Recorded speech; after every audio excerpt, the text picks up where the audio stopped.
Shane Gillis face. He is that face he makes is funny. Yeah, right. That's totally what he does. I don't want to steal it. It's so funny. It's great. What? What? Huh?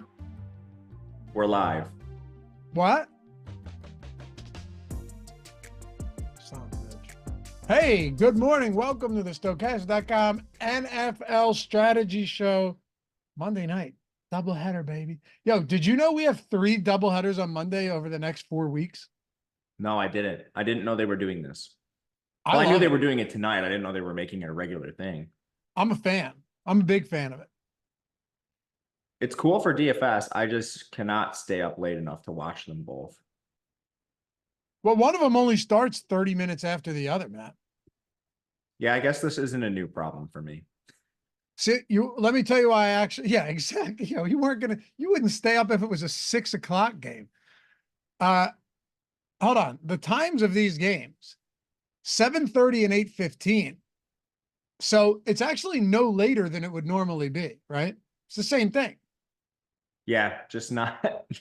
This is a normal problem. It's not new, but it's cool for DFS, especially. We have more slates now. You know, there's 3 slates you can play. I'm super excited about that. Love playing showdowns and 2 games. I'm a fan. I'm a fan. So yeah, we got, oh, okay. So the 21st of October is a 8:15 Ravens Bucks Chargers Cardinals. Oh, that's a specialty. That's at 9 o'clock Eastern. And then week 5, there's another doubleheader, Monday night doubleheader. Or I'm sorry, what is it? Week 4? Oh yeah, next week.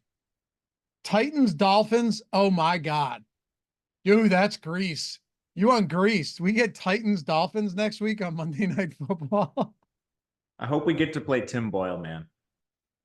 We might have to, on principle, we might have to just, because it's a doubleheader, but we might have to play the showdown for this one on principle.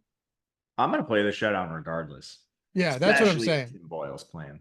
We have to. And then Seahawks Lions. So, all right. Not exactly the best games, but I don't think any of you guys care at all. If I had to guess, there isn't a single one of you out there that gives a single shit whether or not these games are good on paper or bad on paper. I know Matt doesn't. I know I don't. I prefer them bad. So let's do it. 2 games tonight, Jags at Buffalo, Washington at Cincinnati. But if I could so humbly request, take a single second, hit that thumbs up, atone for your sins this morning, subscribe to the channel, and leave a comment down below. Matt, we're at 93,300. So we're just shy of 700 till we hit the 100K mark. We're getting there. We're getting there quick. Hopefully within a week or 2, we can get there. Do some fun stuff when we do. I hope so. Maybe some little promo action, maybe helping you guys out for helping us out the way you have over the years. But yeah, let's dive into it, dude. So I don't really have much else to say. We can start it with, well, how about this? Do you want to go position by position? I hadn't really thought this one through, forgive me. Or do you want to go game by game? I think position by position is more helpful to the people. I think so too. I also enjoy doing it more like that because then we can compare. Like when you go game by game, you're just comparing players to each game anyway in a spot like this. So let's go position by position, make it happen. Starting at the quarterback spot, Josh Allen. So this is who we've got today. We have Josh Allen, Joe Burrow, Jaden Daniels, and Trevor Lawrence. God. Okay, so Josh Allen obviously is a massive upside play every time. Last week he didn't need to be on Thursday Night Football, not because he wasn't good, not because he wasn't efficient, but James Cook went off, had a monster game, and also Tua Tagovailoa before he ran into DeMar Hamlin's chest was terrible. Or let's call a spade a spade. He threw 2 terrible interceptions, put them in terrible spot, and they were smoked. They had no chance even if he didn't get hurt. So Allen, always a high ceiling, great play, high floor. But I love Burrow this week too, tonight, against the secondary in Washington that is, I mean, Dan Quinn, Joe Witt, these guys might be trying to fix things so far, Matt. They're defensive-minded guys. it has not worked out thus far at all. You can only do so much when your players suck. Exactly. Like, your scheme can be awesome, but if you can't get guys in the right position, they're not athletic enough, they don't understand the game, whatever it is, you're just playing at such a deficit, it really doesn't matter. So I'm not sure it's going to get better. I would bet against it getting better. But honestly, it creates probably the best matchup for opponents that we can see. And pricing is a little bit weird to me today. I think this starts with Josh Allen up at 7.8. DraftKings has been really slow to respond to any sort of changes this year, whether it's injury, offensive philosophy, whatever it is. And this is not a new change. Since they moved on from Ken Dorsey last year, Buffalo's been running the piss out of the ball. Yep. And they're just taking the air out of their sails, and Josh Allen's attempts are way down. So he doesn't even project as high as Joe Burrow in raw points.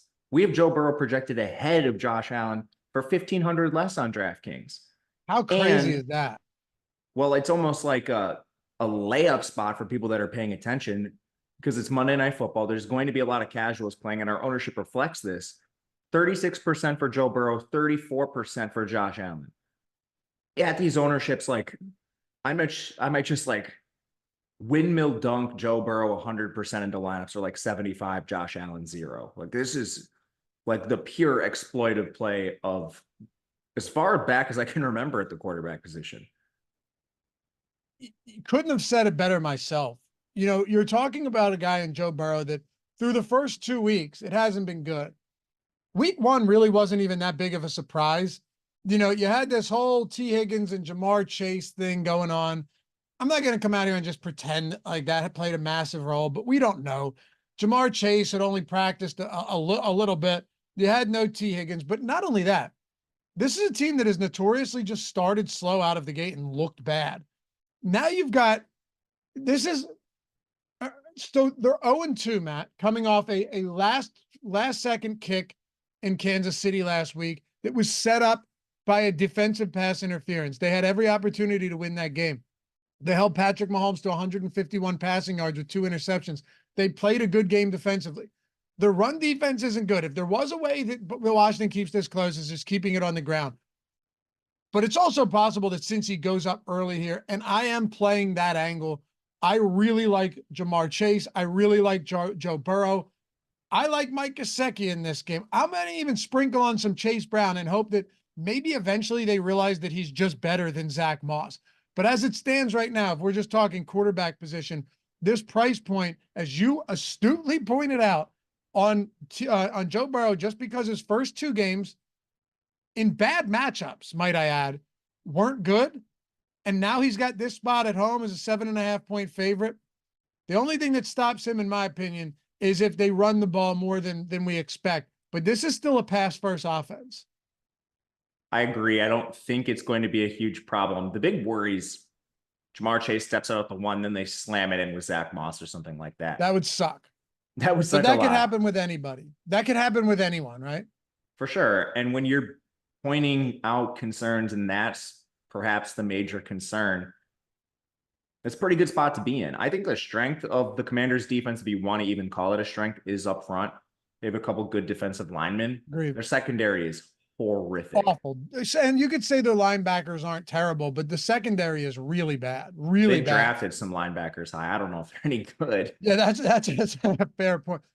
So how about this? This is a team right now. And it might seem like, you know, we're just saying they're worse than they are, but this is a team that is allowed through the first 2 weeks, 6 passing touchdowns. Going into last week, that was the most in football. 8 yards per attempt and 128 passer rating to opposing passers. Now, mind you, they faced Daniel Jones, who only had 1 receiver. Literally only had 1 receiver. Malik Neighbors had a 63% target. That guy's so good too, by the way. He's so good. But they only had Neighbors. Daniel Jones still had a solid game. If they had a field goal kicker, they win that for sure. And they faced Baker Mayfield, who we saw yesterday. Baker Mayfield can be good at times. I said Denver's live to win that game, and they did. And Baker went back to being, some form of a pumpkin, Matt. So All I'm saying is this Washington team has made two guys who are average at best. Baker's better than Jones, and I'm not even a Baker Mayfield hater at all. But it's not like they faced Patrick Mahomes, and Dak Prescott they faced Daniel Jones and Baker Mayfield and just got torched. Honestly, dude, like they have two defensive players that might start on other teams, maybe three. Bobby Wagner at this point in his age career, Jonathan Allen and Deron Payne. And they lost Kendall Fuller.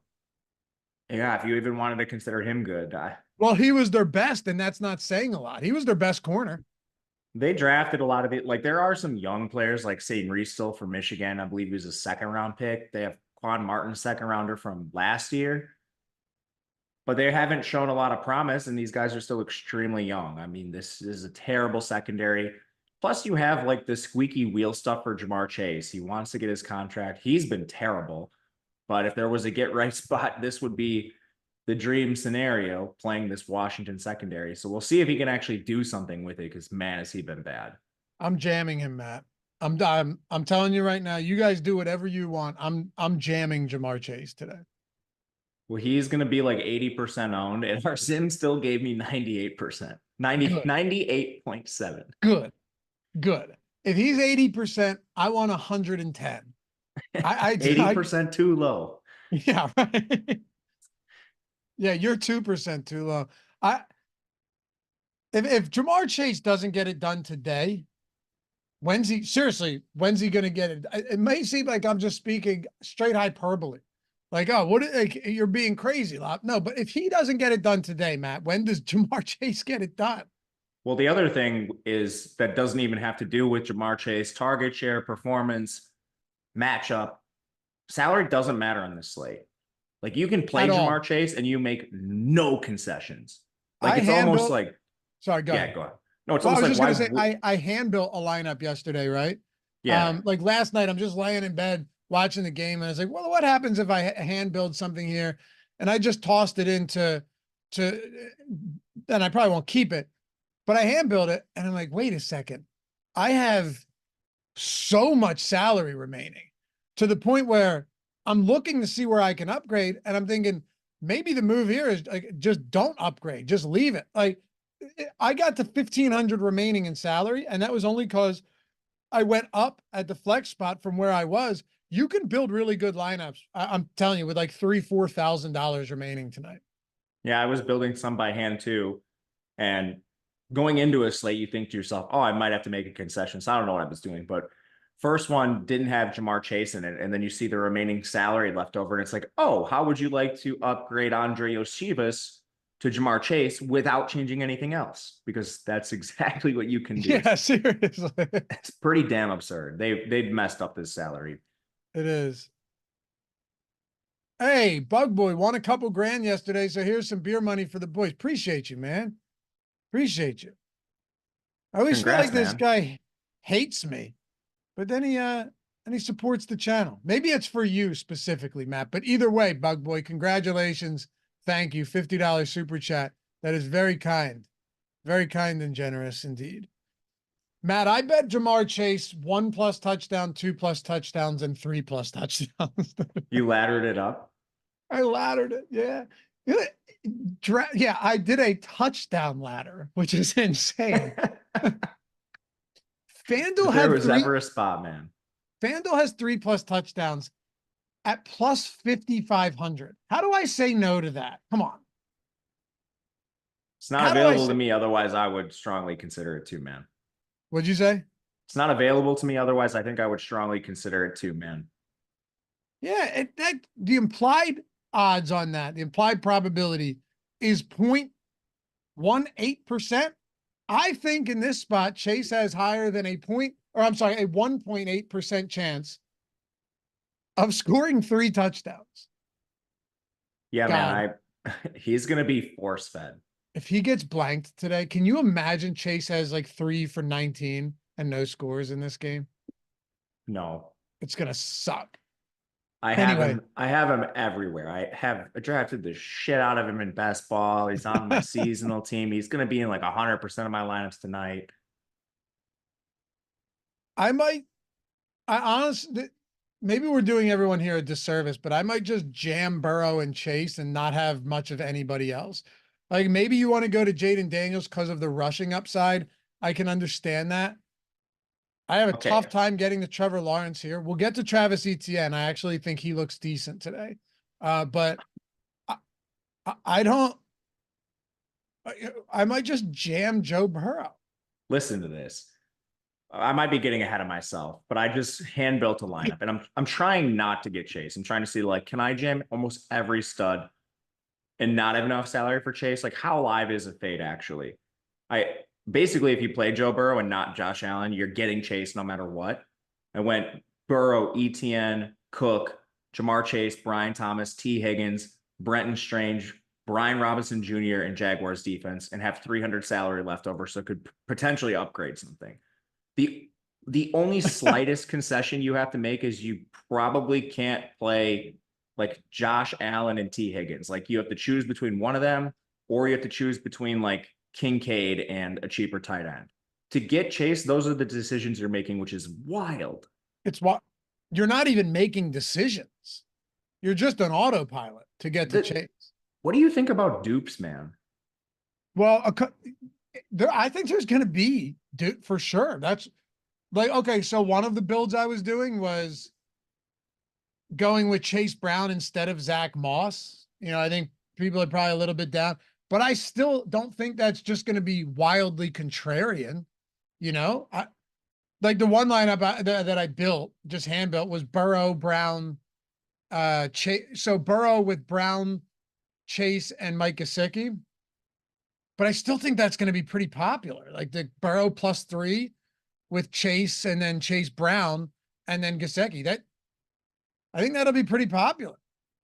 I still think now that I ran the Sims this morning, there's a couple spots that, we predict dupes, which is the great part about our tools. So when you run into, usually this is a showdown thing, but 2-game slate is still pretty dupey. You run into like this problem if you don't have something that can help you.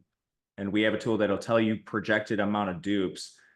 I wasn't getting a lot of them. There's still a lot of ways to make unique lineups. I won't get ahead of myself with some of the players, but I thought I was going to see more dupes than I just did. So maybe this is not something we need to really concern ourselves with, as long as we're using the tools and not just making dumb lineups, which I've been known to do on my own. You know what? Maybe you're right. And one fun thing I want to do once we get to each position, which I think is going to help you guys out, not just cheap plays to talk about, but what type of potential contrarian plays or builds. Like I think that the build here getting different is going to be more important than just finding random low-owned players, because those random low-owned players might just fit well in a particular build, which a lot of people end up doing. And we see that all the time in Showdown, right? It's like, oh, well, he captain kicker. That's not going to be owned, but then everyone jams all of the expensive guys, and it turns out you're duped 50 times. So we'll get into all of that. What else are you doing at quarterback, though?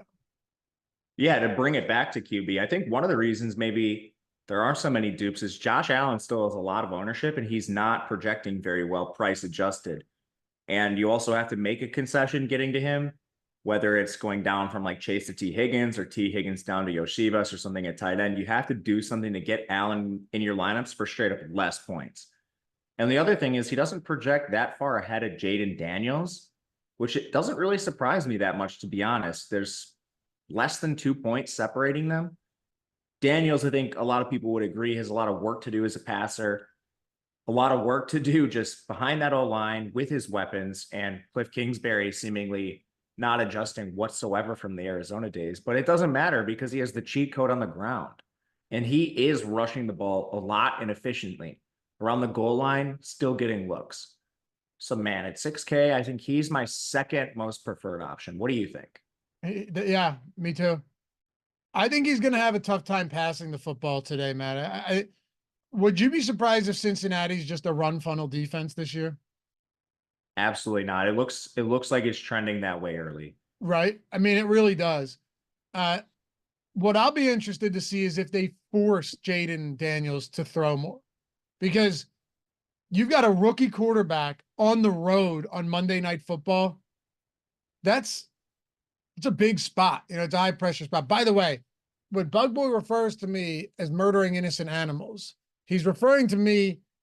There's a snake got into my basement, a garter snake got into my basement, and I was chasing him around. I tried to catch him to release it because I don't like killing animals. I actually felt horrible. But my wife's like, I'm not going to be able to fall asleep. There's no way. And then I couldn't let the kids down here. So finally I found him, and I had to do some quick thinking, which resulted in his ultimate demise. But it was not my intended plan, Matt. I wanted to let this poor fella go, but he was an intruder, and there are stand your ground laws in Pennsylvania. So, you know, I'm justified in my act. But no, I'm an animal lover. I truly am. Anyway, I'm with you on Jaden Daniels number 2. I wanted to clarify because someone's like, what are you talking about? But they think I'm just out there, sadistically murdering small animals and then, moving on to people afterwards. But anyway, what do you make? I don't even want to talk anymore about, I don't love Trevor Lawrence here. I'll say this much about him. I'd rather just get to individual pass catchers, specifically, Brian Thomas, and we'll talk about him. Everyone's just declaring the Jaguars dead, so to speak. But I don't think as 0-2 dogs here on the road that they're just going to lay down, Matt. I don't think they're just going to lay down as 0-2, 5.5-point dogs today. I don't see it. I don't think they're going to lay down at all the whole year because people's jobs are at stake. If they don't turn this around, people are going to get fired. And right. I don't think Trevor Lawrence is on the chopping block, but he's not lived up to number one expectations. If that continues, Jacksonville's going to have some hard decisions to make with their quarterback situation. And they named a stadium after him. I almost think it's gone too far on Lawrence. I don't know. This is probably just my bias. He had a pretty strong year underlying last year. The efficiency metrics were all pretty good. He had a ton of really weird stuff happen, like PIs, and then Ridley not getting both feet down in bounds and end zone touchdowns, stuff like that. And I thought it was really noisy and wanted to buy on him, but it has been a disastrous start to begin the year. I'm still not sure I buy Buffalo's defense long-term. Love their coaching staff and what they've been able to do maximizing the play on the field. But man, Damar Hamlin starting for your team, your linebacker room is a complete disaster. Terrell Bernard's been terrible.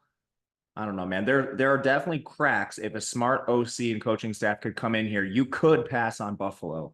I'm just not sure that Jacksonville has the tools to actually accomplish that task.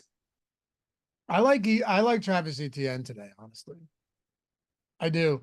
You know what his rushing prop is? This is surprising to me. Do you want to take a guess? You're usually pretty spot on with this, but it did surprise me a little bit. 62.5. 49.5. It's got to be because Tank is back. I think it probably is, but even so, and I think you're right, but even with Tank Dell back, I don't know how much of I still think Etienne gets a good amount of work today. Yeah, he was leading the backfield in week 1.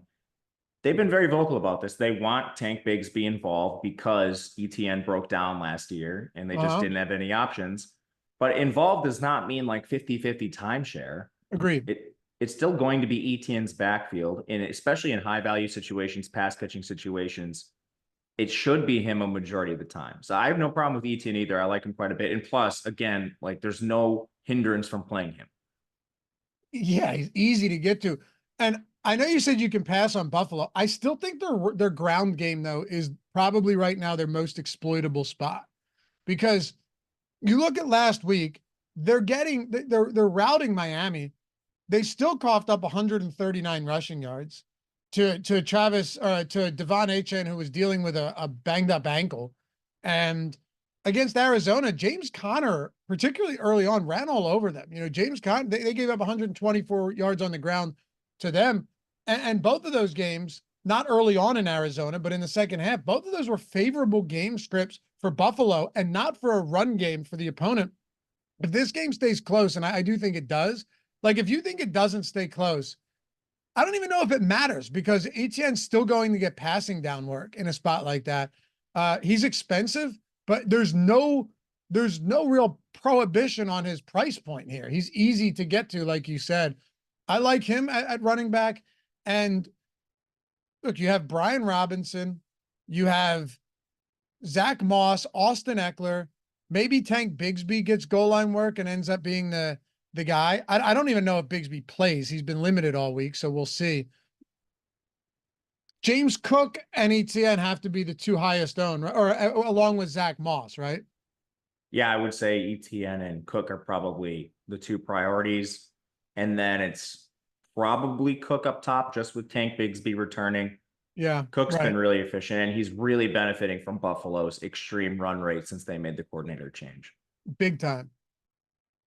I'll say though, my one stand, not even that's I shouldn't say that. My one guy where I look at it and I go, wow, he's getting no ownership in a really good spot. Okay, so I don't know where you are. We have never talked about this, but I am a believer in Chase Brown. I actually think he's a talented back. I think he's going to be an efficient back, and I believe that he's more explosive than Zach Moss. And as the season goes on, he's going to continue to get more work. Will that be tonight? I couldn't tell you, but it's 7% ownership at 4,500 in this spot against Washington that can't stop anyone in the passing game, can't tackle. And also, while their ground game is better than they are against the aerial attack, they're still not good. 7% Chase Brown is a guy that I'll be getting to. Maybe differentiate a little bit there, open up some salary when everyone else is going to Zach Moss.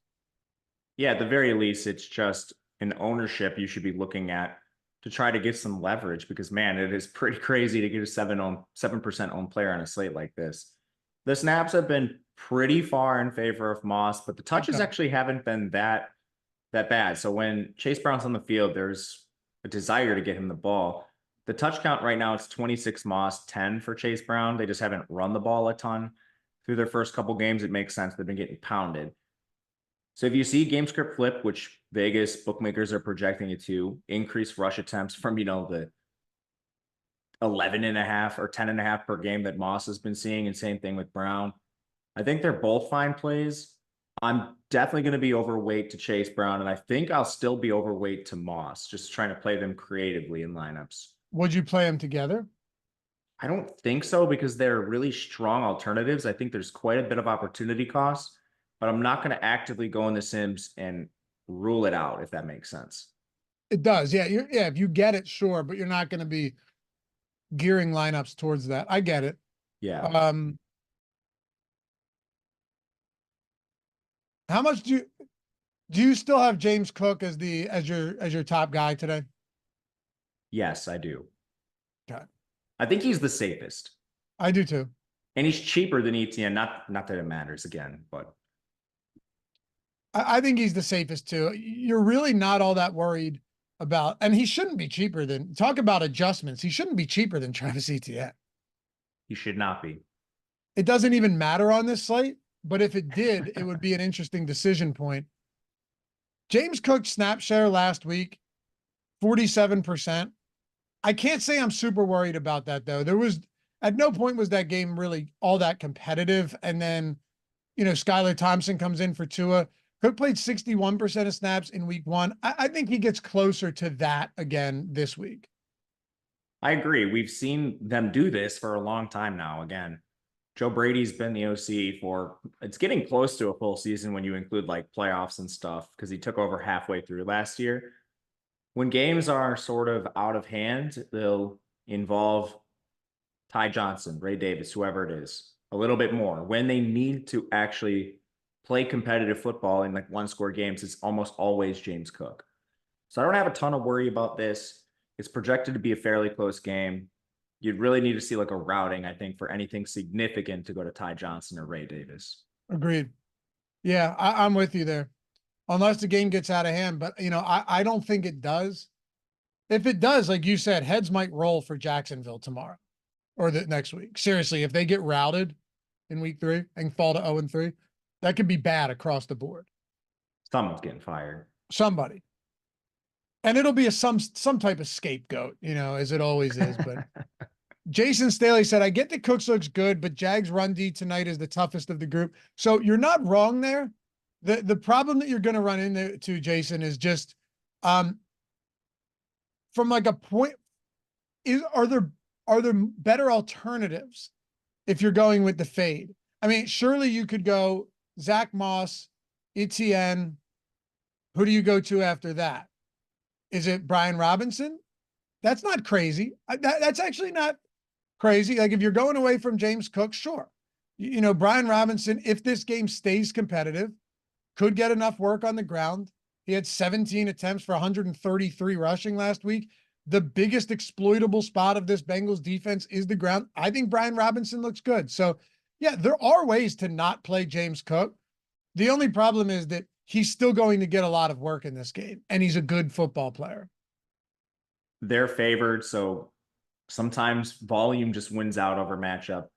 But to your point, you need to make one slight concession in your lineups. You literally can't play all of the expensive players. So let's say you wanted to do Josh Allen to Kincaid, and that's your stack. Well, then you either need to play like T. Higgins over Chase, or you could go down and play Brian Robinson instead of James Cook. So there are ways to do it that I wouldn't absolutely hate it, but I do think he is the safest. Doesn't mean he has the highest upside or he won't fail. Those things could obviously happen, but you love the workload, you love the rush rate. Game script sets up very well. So even in a spot where, all right, maybe the point of least resistance is through the air, Buffalo exploits that to a 7-point lead, and then suddenly you can just play ball control, which they've shown over a pretty good sample that they're very willing to do. Yep. And I'm not at all opposed to saying, okay, get some non-James Cook lineups. But right now he is my highest owned running back, followed not far behind by Etienne and then Zach Moss. I do have a good amount of Chase Brown, though. I have a good amount of Chase Brown. I'm not getting to a lot. I have 27% Brian Robinson right now.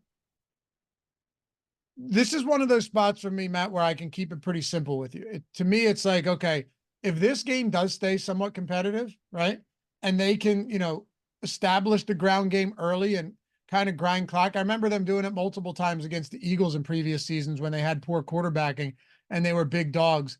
Then Brian Robinson is a clear beneficiary and they will feed him the rock. But I think he is, among all of these guys, Brian Robinson is the most game script dependent running back of the group.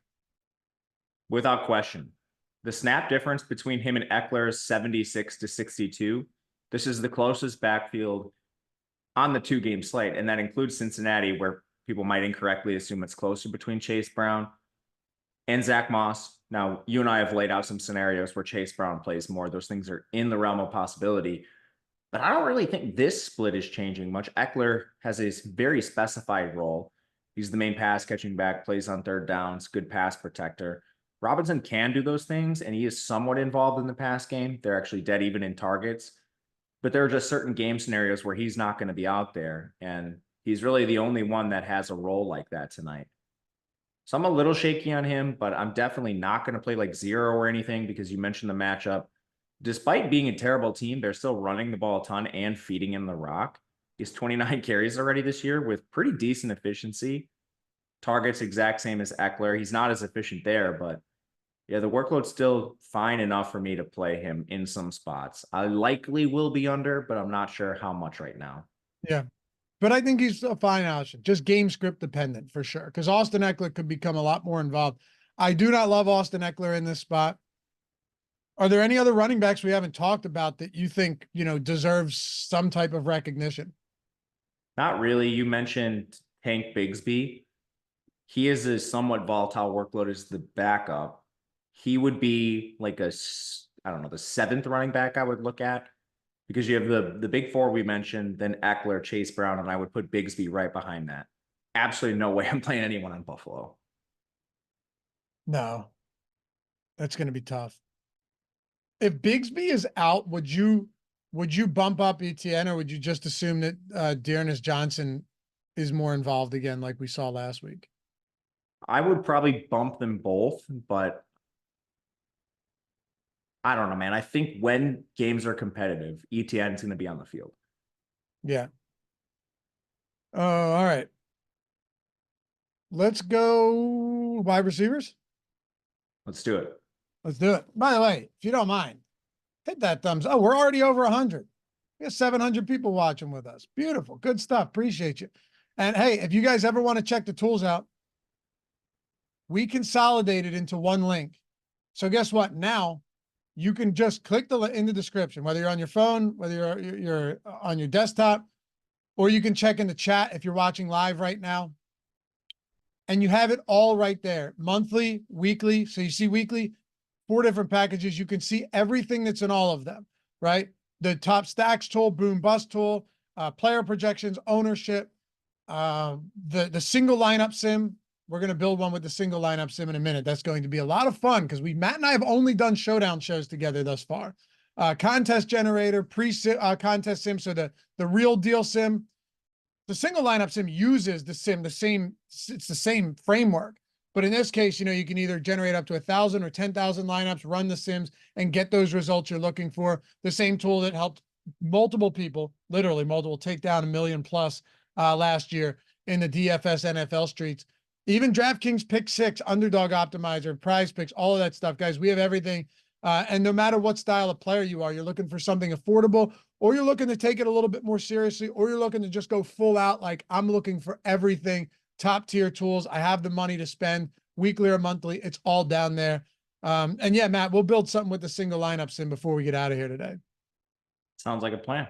Yeah, we'll do it. But you guys will love these tools, man. Somebody I saw in the chat earlier saying the best tools out there. We do appreciate that. We do. We've been working really hard to make them not only better, but so that any of you guys, no matter what level of play, what style of play, how much you're playing each week, has something out there. Unlike last year where we admittedly screwed that up. Anyway, link down there in the description or in the chat. And if you have any questions, hit me up on Twitter. Jump in the Discord if you sign up. Say hello as well. Love to have you a part of the group, part of the team here. Let's talk wide receivers. We don't need to get into Jamar Chase anymore, I don't think, right? Can we just skip over Jamar Chase? Yeah, he's the best play on the slate. All right. What about T. Higgins? I'm prioritizing T. Higgins, man. Are you really? Oh, okay. Yeah. I'm coming out of most lineups, I think, with Jamar and T. Interesting. So this is one where the projection is going to be really fragile. He's coming off the injury. But man, who in this price range is like scot-free in terms of concerns? I think everyone has a concern. Yeah. Terry's been terrible. I think his are the least worrisome, and he is the highest upside. I think he's just straight up the second best receiver on the slate, talent-wise. You're getting him at an ownership discount because of the injury, and you might even be getting him at a projection discount because of the injury. The dream matchup, I'm already going to be stacking a lot of Chase and Burrow. If we're seeing this kind of ownership on T, I'm going to definitely give him some bumps. I think he's under-owned still. And this also comes down to just don't like McLaurin, don't like Shakir, don't know what Jacksonville's doing, having terrible Gabe Davis lead your team in targets. Just the rest of the offenses are basically a disaster at this point. T has the upside to be the number 2 in a hyper-concentrated target share. You know what? Sold. Sold. Who else do we like? Everyone else kind of sucks. Right. I was worried about, will Higgins be limited and this and that, but I'm not sure it matters. Terry McLaurin plays for a terrible offense. We're not even sure if his quarterback can throw forward passes. Cliff Kingsbury has him lining up at left wide receiver 98% of the time. He's the easiest receiver to shadow in the entire NFL because he never moves. Plus, the offense won't throw the ball more than 2 yards downfield. Buffalo's not throwing the ball, and when they do, their target shares are a disaster. They're also rotating 18 receivers on the field. That's right now. Khalil Shakir is a 59.8% snap share, and he leads the team with 8 targets. No one on the team is above 20% targets. Don't even get me started on Jacksonville with XFL Gabe Davis leading the team in targets when you spent a first rounder on Brian Thomas and you're not even playing Christian Kirk all the snaps. Just what are the Jacksonville Jaguars at this point? They deserve to lose. Gabe Davis is a rotational deep. He's Marquez Valdez-Scantling. Exactly what he is. Give me a break with these targets. Keon Coleman had 5 targets in week 1, which actually was the team leading 22% target share. 1 target in basically garbage time in week 2. How do you project any of these guys? McLaurin's averaging 4.9 yards per reception. They cannot get him the ball downfield. And this is, you and I said it earlier, this is not the spot where you just anticipate them being able to complete deep targets against this Bengals defense. It's not a good spot for that either. McLaurin's been targeted 2 times downfield. He's 0 for 2. You know how many deep attempts Daniels has? 3 of 20 plus yards. That is it. And one of them was a 21-yard reception to aging tight end Zach Ertz. So their offensive line is horrible. They can't protect long enough to do it. it's a problem. And as you pointed out with the Bills, what these target shares are disgusting. Like, sure, eventually one of these guys might emerge, even though Buffalo's had this say, like, everyone eats. A couple of their, that's it, everyone eats. So, all right, that's great, but not for us. And maybe, the cream rises to the top and you have one of these guys that down the road, week 7, week 8, you're like, all right, maybe he's the guy. Maybe it's Keon Coleman. Maybe it's Shakir, whatever. But now your target shares, ready for this, Matt? Target shares through the first 2 weeks, 19% Khalil Shakir, 15% Keon Coleman, 15% Dalton Kincaid, 10% Cook, 10% Curtis Samuel, 7% Ty Johnson, 7% for Mac Hollins and Marquez Valdez-Scantling, and 5% for Dalton Knox and Ray Davis. That is disgusting. And Knox didn't even most of that was all in one game. Exactly. Yeah, man. I mean, this is why I like T. If you started to force me to pick guys on other offenses, I would go back to Keon. His snap share is the best. We know basically everyone in that offense, pass catching wise, outside of Kincaid, is just a guy. So give me the upside with a rookie who's at least unproven, and he's on the field a lot. So that's at least something I want to prioritize. He's my number one too, by the way. Yeah, especially like over Shakir. Why is Shakir the most expensive? I know he has 2 more targets than Coleman, I guess. I'm with you though. I mean, Coleman only had 1 target last game, which is rough, but do we care? He played 91% of the snaps. I think ultimately he's going to be the highest upside guy on this team. So if we're doing it that way, give me Coleman. I actually prefer him. You probably disagree here, but I think I may even prefer him over Dalton Kincaid today. I do agree with you. Okay. Kincaid's in Buffalo's winning games, so I can't really criticize them that much. But I mean, a lot of Dalton Kincaid's production last year came when Dawson Knox was hurt. Dawson Knox is back and he plays a lot, and that's not good for Kincaid. Just the way it is. Other receivers here. God, it's gross. I mean, give me more Brian Thomas. Give me more of the high upside rookie, Matt. Give me more of the high upside rookie who has seen end zone targets, has actually made impact plays for an offense that is struggling. Give me more Brian Thomas today. 100%. Biggest difference between Buffalo and Jacksonville is Buffalo's targeting XFL receivers, but they're winning games. Jacksonville's targeting XFL receivers at the expense of their first round rookie. I mean, there's no way this can persist. If it does, people are going to get fired tomorrow. Anyway, Thomas is not expensive, so you also can play him. He's like the easiest guy to slot into lineups alongside Jamar Chase, T. Higgins, and if you prefer like a McLaurin or something, you can use that too. I love Brian Thomas, going to be overweight to him, going to be overweight to Keon Coleman. And I'm going to go back to Christian Kirk. He's been on the field a lot. Like Gabe Davis is just a horrifying player. So, I mean, at some point, how do you not target Christian Kirk? I don't think it's going to be any significant portion of lineups because I prefer everyone we just talked about more than Kirk. But I don't really see a big difference between like Kirk and McLaurin, Kirk and Shakir, except he plays more.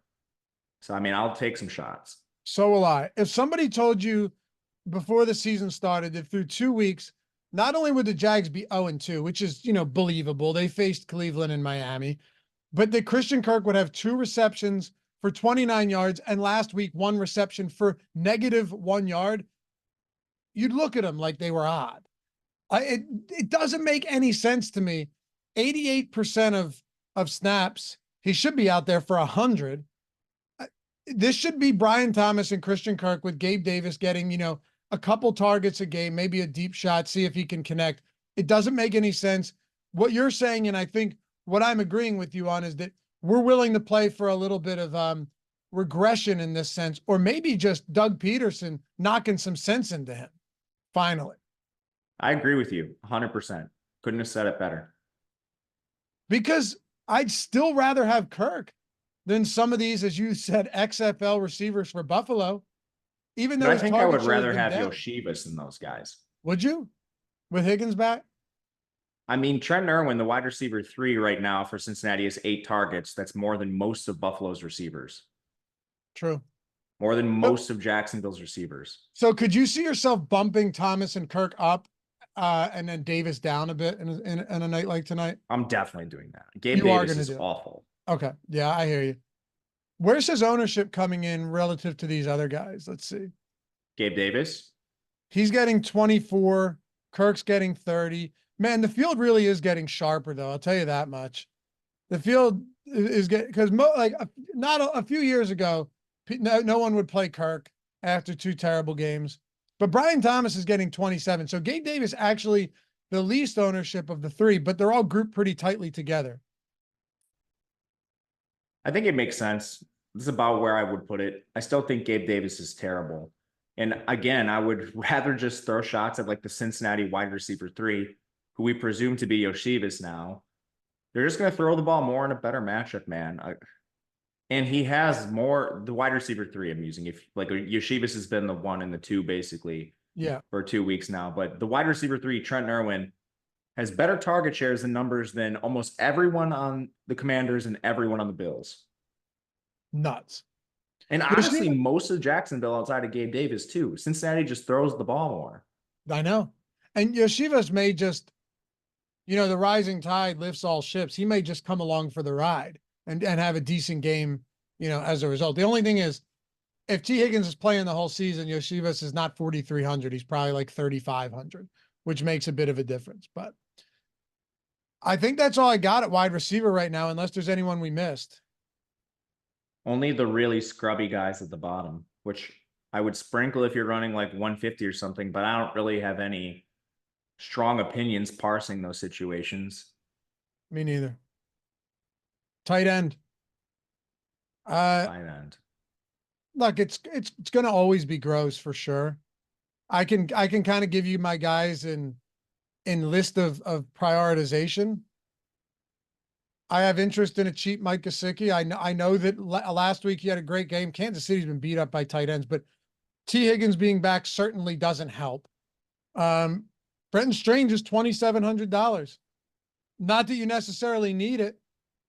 My question to you is, are people just going to go to Dalton Kincaid because he's the most expensive and you can fit him? I think a lot of people are going to do that. My preferred strategy is making my single concession at tight end. Me too. Or I guess sometimes you need to do like Kincaid and Allen, but I would rather go and play a guy like Brenton Strange than pay up for Kincaid. I'm just not sure what we've seen right now that suggests Kincaid is separating from the position. If anything, it's gotten worse because Knox is playing a lot. That ownership is significant though. 45%, 46% at tight end is going to Kincaid. The next closest is 20% Gesicki, 19% Ertz, 17% Brenton Strange. And then everyone else is 3% or lower. So as I expected to be the case, as I look at it now, Dalton Kincaid just pulling insane ownership because he's so easy to get to and it doesn't matter. Yeah, I get that. I completely get that. I think he has a lot of concerns though. They want to run the ball. Dawson Knox plays a ton. It's just not the role he had last year when Knox was hurt. They have other alternatives and they don't need to use him every play and they're not going to. He's also not a good blocker. He's a receiver by trade. Knox is a way better blocker than Kincaid. So there's just no, especially when you're a run-based team, why would you throw the bad blocker on the field when you have a good one? You're right. And we had a comment too from Zach said, yeah, I'll take some shots on Gabe Davis. He comes out of nowhere and has monster games. You're not wrong. It is MVS. true. MVS does the same thing. Exactly. As much as, he's not a guy that we believe should be the wide receiver 1, it would be, an oversight to just assume that Gabe Davis can't have one of those big games on a 2-game slate. Matter of fact, he's done it on these 2-game slates before and completely broken them. So yeah, no, despite everything we say, Gabe Davis is still viable. We're just kind of lamenting the fact that Brian Thomas and Christian Kirk aren't getting any work or enough, which is wild to me. But Matt, I don't have much to say at tight end. Honestly, I'm not getting crazy here. I have Kincaid. I have 30% Gesicki right now, and I'm going to make some tweaks. This is just a preliminary run. 20% Brenton Strange, 13% Ertz, That's fine with me. There's no way I want to come into this with 100% Kincaid, because I think Gesicki and Strange are actually perfectly reasonable options and should probably be closer in price to Kincaid at this stage of the game. I agree. And you have to make a concession somewhere. I think just maybe a general rule of thumb is tight end's a pretty good spot to make a concession with how the position has been this year. We do not have any straight alphas. So it seems, at least to this point. And Strange had a great role last week. I know Farrell played some, but you look at like routes and stuff, significantly in favor of Brenton Strange at the expense of Luke Farrell. The routes were 28-7. So even though the snap share might not be, 100%, it's going to be very good for Strange. And a statistically decent game too. He was targeted on 21% of his routes. He's an elite athlete. He's just young. Yeah, you'll take that. In chat, Chris mentioned, the revenge game for Gabe Davis against the Bills. How about that? A little revenge action here. All right. I don't care much about defense. Do you want to build a lineup before we go and say goodbye? Let's do it. Let's do it. And by the way, when I mentioned all of the other spots and everything that we have over with the tools at Stochastic, if you're on DraftKings and you have pick six, we have that pick six optimizer as well. You see it up there, get $100 deposit match, 100% match bonus. My guess is 100% of you guys are already on DraftKings, but the tools that we have for DraftKings for pick six are there. Jordan has them up on the screen. The pick six optimizer is sick, man. It is really, really cool. It's just optimizing them and giving you the lineups like that. And you can make adjustments. You can cater it the way you want to play it. But what a cool tool for pick six, especially with it being a format that's, kind of not fully figured out yet. And there's still edges for sure. All right, let's go. Rand said, hit an MLB pick six shockingly. Good stuff, man. Let's go build a lineup before we get out of here, Matt. And thank you to everyone for hanging out and watching this with us. We love Monday Night Football. I love doubleheaders. You're going to kick it off with quarterback, and I assume it's going to be Joe Burrow. Joe Burrow, indeed. All right. Well, let's just build the stack first. So you're going Chase. What's that? So you're going Chase. Yeah, I think I might. Yeah. All right, let's go. No problem. Burrow, Chase, Higgins. Yes, I would pick Higgins. All right, this already is not owned enough, in my opinion. I agree.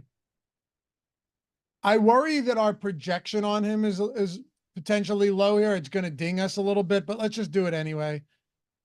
All right, Travis Etienne. All right, Travis Etienne. James Cook. Man, we're getting different. Let's go. This is what I like, man. I think this lineup is phenomenal. I know. Do you want to go Chase Brown or do you want to go Mike Gesicki? I would probably pick Gesicki. One thing I wanted to ask you just real quick, I know we got to get out of here. What do you think about wide receiver flex? I was getting a ton of 3RB, like Etienne, Cook, Robinson, Etienne, Cook, Moss. I don't love it, but I think it's somewhat live. We'll see where ownership shakes out. I think it's going to be far less chalky, far less than the 3RB build. I agree. Well, how do you feel about QB +4 is the other question I was going to ask you. Small slate, no problem with it. Me neither. Let's try it. All right, we're doing, we got Gesicki, and then what are we doing? Chase Brown? Sure. Sure, let's try it. As suspected, we can play whoever we want for our last receiver. Yeah, absolutely. By the way, guys, when we build this, the anticipation isn't always that it's going to grade out well, because with the single lineup sim, you're getting instant feedback on it. Instant simulated ROI, win percentage, top 10, top 1%, all of that. This just gives us a good baseline, lay the foundation to see what type of lineups grade out well for us. And then we can build off of that. And I know most of you guys who use this tool use it the exact same way. All right. So, well, let me plug defense in and see what we're getting. Matt, I'll go Jags D. Who cares? Let me throw Jags defense in there. We have 5,700. You can play any receiver you want. I would, man. It's not going to sim well, but I would probably pick Brian Thomas. Okay. Actually, let me go Bengals D because we can do it and still have leftover for Brian Thomas. And again, I don't think leaving salary is the worst thing. You're going to find lineups that do it. So don't be alarmed when you see like 900 left over. It's okay. Absolutely. I found some where I had 1,500 left over and I went, hey, I like that lineup. I'm going to leave it. I like this one. 35%. And that's with a Joe Burrow +4 and Bengals it's not D. even Zach Moss. And it's not even Moss. Right. If you throw Moss in there and when there's ways you could kind of manipulate this to get it where you want, but ownership is going to be a big thing today. No doubt about that. So this gives us a bit of an idea where we're going. Aggressive Goose said, I enjoyed the lineup sim a ton. It's like a puzzle game where you try to get the highest score. Absolutely. And then when you do, you feel like you're on the right spot for sure. Digital Buddha will be so many dupes have to leave salary. Yeah, I don't know if you have to. I haven't built enough lineups yet, and I'll be back here tonight after I have. I don't know if you do, but as Matt said, I wouldn't be worried about it either. I wouldn't be worried about it. I was surprised how few dupes there were on some lineups, but it's very chalky. So if you make one concession, you shave off a ton of ownership. Yep. Deuce Trey said this lineup is not winning it. 5 Cincy players equals failed. Brother, I can't tell you the amount of times I've seen these 2-game slates with QB +4 win. A lot. Also, it happens a lot. It's pretty statistically unlikely that like you or me built like a 500K winner live on stream. If it happens, it would be sick. But there's so many lineups you can build. If the answer is, do I think it's going to win 500K? No. Do I think QB +4 is viable? Without question on a slate like today. Absolutely. Agreed. Appreciate you guys. Hey, follow Matt at Matt_Gajewski, me at Latvia_D. And before you go, don't forget, rock that avatar wherever it is that you may be. Stochastic.com/HOF. Just go there. Stochastic.com/HOF. Download one of those 6 beautiful avatars that we have. Use it wherever it is you play. So when you win, you get rewarded. Whether it's a first-time win, $200 Sims Sims Max for NFL, $200 value. Whether you win second time in a calendar year, you get another month, $200 value, plus another week of any sport you want. 3-time value, you get all access max, $550 value, every tool for every sport on the site. And if you happen to be one of those lucky people that gets the 20K win, well, guess what? That results in a beautiful there they are. Look at those rings. God, aren't they beautiful? Don't you want one of them? Just rock the avatar, baby, wherever it is you play. Appreciate it, guys. We'll see you back here tonight, live before lock. And see you back here for the next one. Peace.